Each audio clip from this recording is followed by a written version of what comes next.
This is the book of Proverbs, chapter 28, verse 1. The wicked flee when no man pursueth, but the righteous are bold as a lion. This is the book of Wisdom of Solomon, chapter 5, verse 1.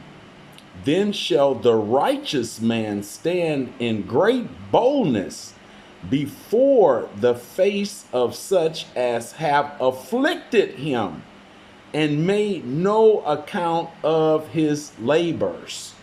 So what are those labors? What are those afflictions? Those labors are slaveries, slaves.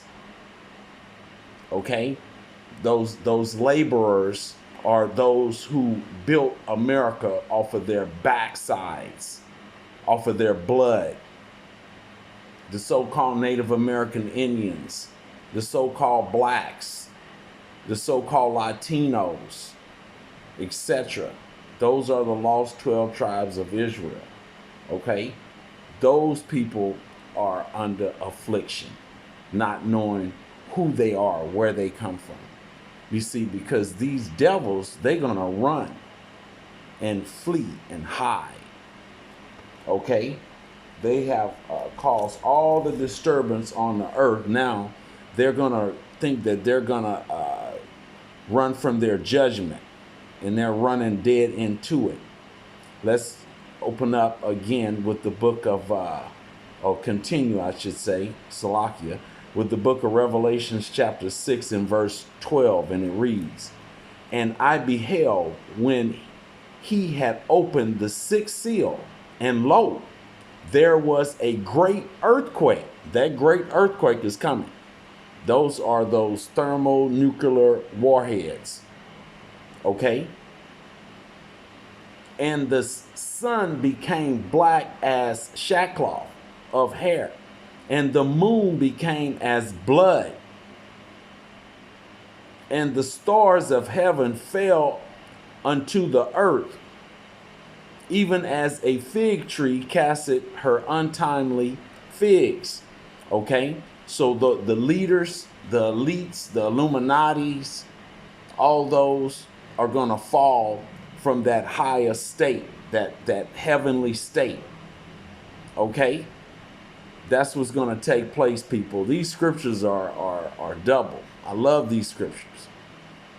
"When she is shaken of a mighty wind," okay, "and the heavens departed as a scroll when it is rolled together." That's that blast from those thermonuclear warheads that Russia and its allies, China and its allies, okay, because North Korea and South Korea is China. That's Moabites. They're all one nation.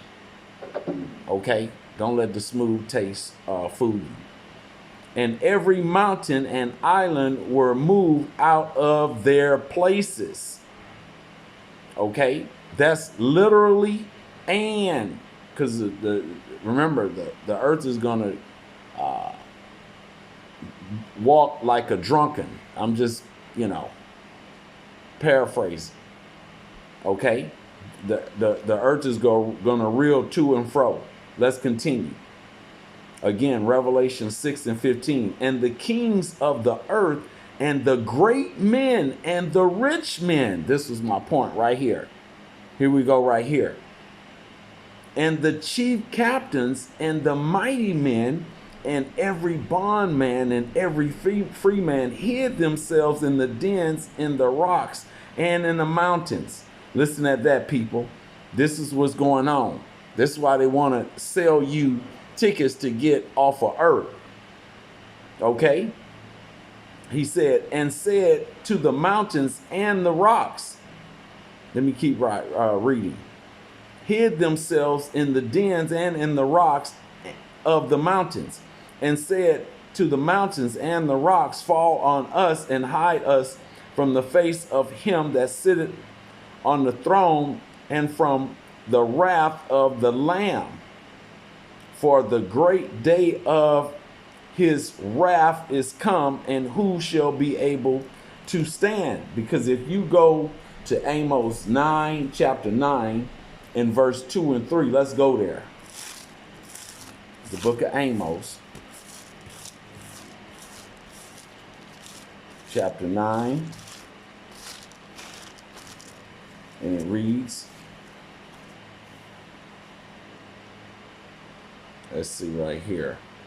Yeah. Start at 2, 9 and 2.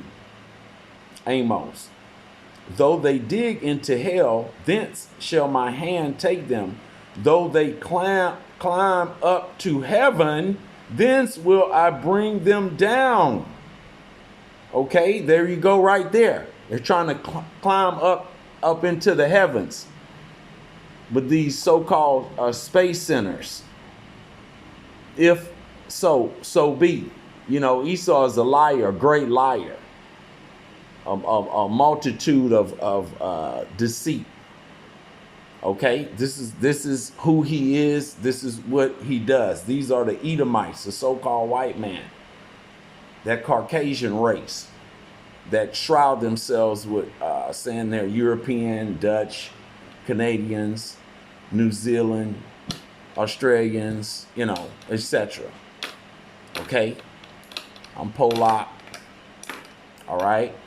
Because you got Israelites scattered through all nations and look like some of the other nations.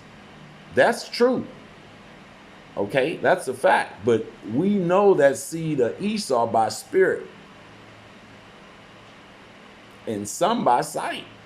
It reverends itself. It goes, it's like a combination. Okay.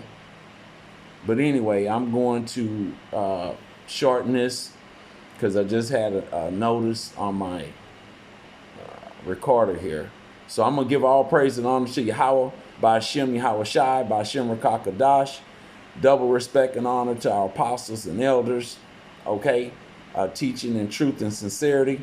Also, I want to give respect to the brothers that came out there teaching and preaching throughout Israel, teaching in truth and sincerity, calling on the name of Yahweh and his beloved son, Yahweh Shai, who the world ignorantly called Jesus Christ. I'm going to end it there and say, Shalom.